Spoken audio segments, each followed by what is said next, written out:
Dr. Prasad and friends, I am deeply moved by the great honor my people have done to me by electing me to this high office.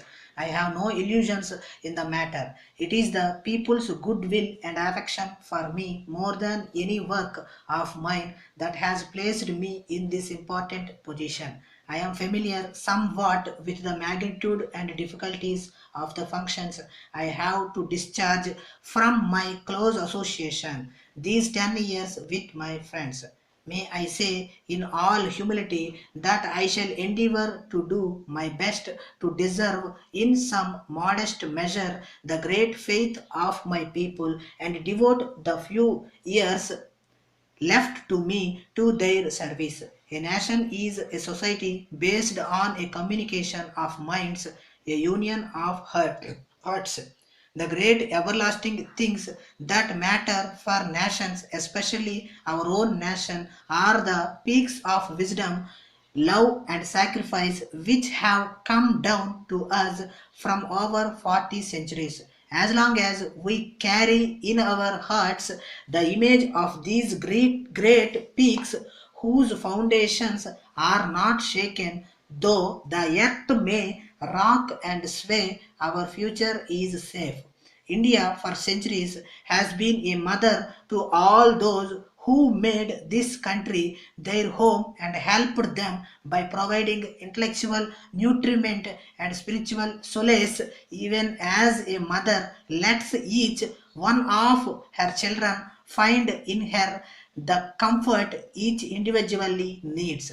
The children are not alike, they are different.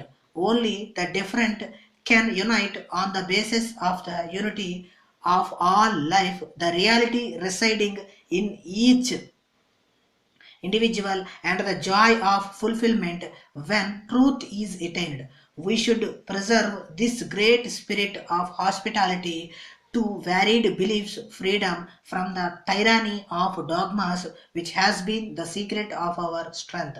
In our national concerns, we adopt democracy not merely as a political arrangement but as a moral temper. It is of a piece with our great tradition and habits of behavior. We realize that freedom has no meaning, same as in the context of equality, and there can be no equality without economic justice. These ideals of freedom, equality, and justice are not possessions to be defended but goals to be reached. We have often lapsed from them and suffered in consequence.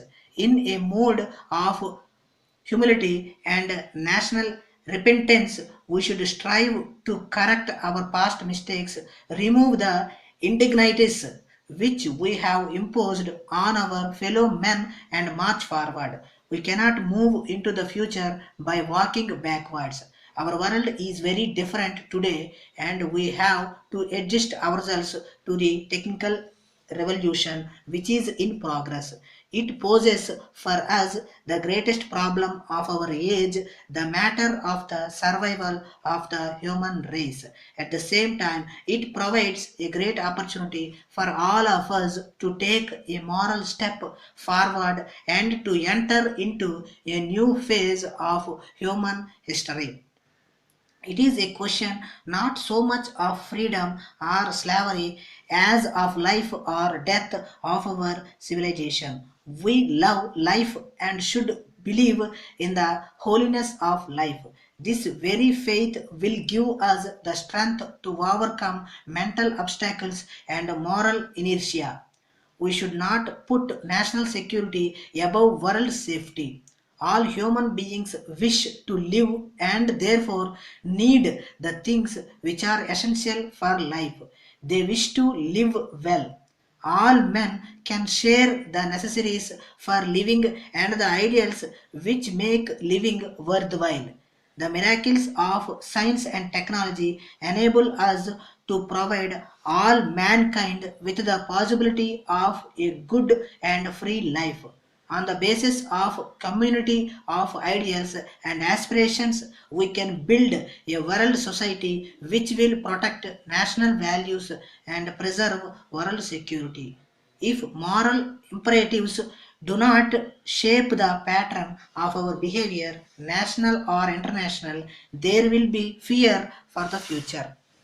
With your leave, may I pay my affectionate and respectful tribute to my honorable friend, an outstanding national figure whose services to the country, both during the period of struggle for independence and after its achievement, are well known.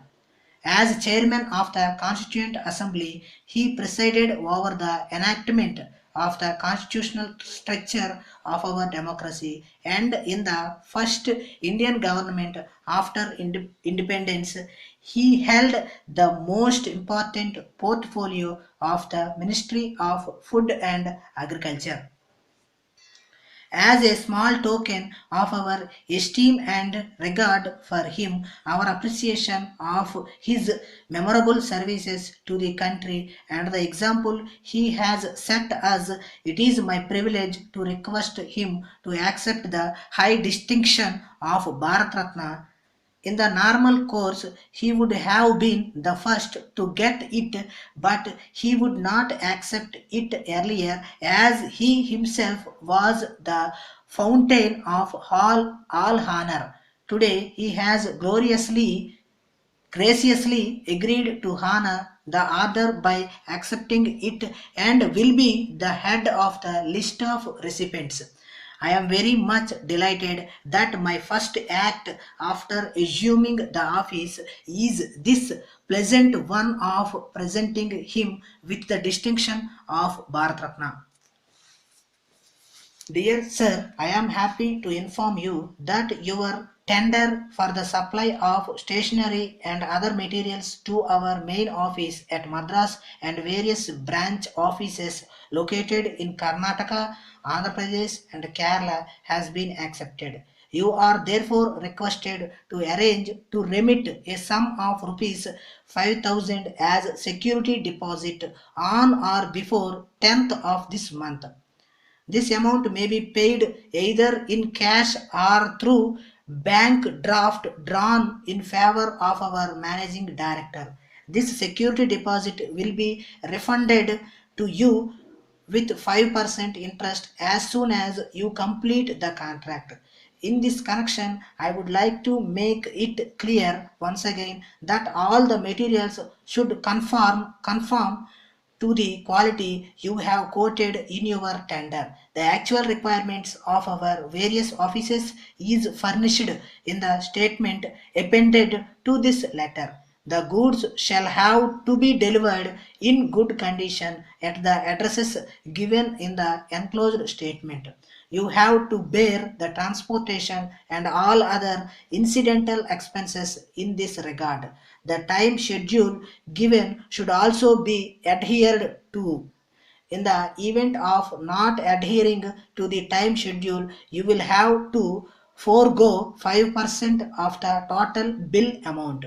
Further, if you fail to supply the goods before the end of this month, we will be at liberty to refuse the goods at your cost and make alternate arrangements to suit our convenience.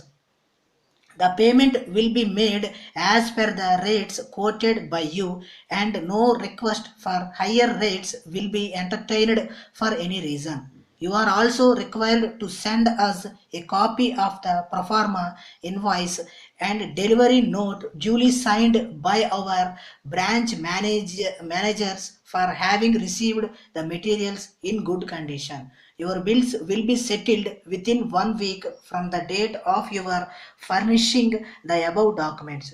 You have to enter into a formal agreement on a stamp paper worth rupees 5. I therefore request you to call on us on any working day to finalize this formality. Please acknowledge the receipt of this letter by return of post. Thanking you, yours faithfully.